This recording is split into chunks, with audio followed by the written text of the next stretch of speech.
to a story that Watson did a few weeks ago. He's talking about modern art or the lack thereof. You know, he went to a museum over there in the UK and he was, looking at the pieces on the wall. One of them was just a blank canvas. And then he got to a point where he said, hey, I'm gonna sit down on a chair because I'm tired, my legs are stiff. Watson's 6'5" or whatever he is.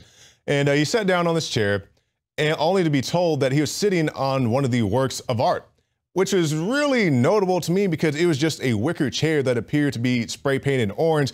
And now on that same type of modern art, I look at this article.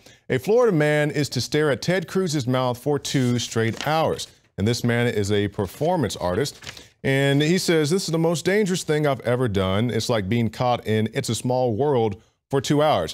Back in my day, we see these artists, these street artists, whatever, they actually used to do stuff, whether it's David Blaine or Angel or, any of these guys. They would go out and do something. They would wow your imagination. They would, attempt to read your mind or pull a rabbit out the hat or whatever they did.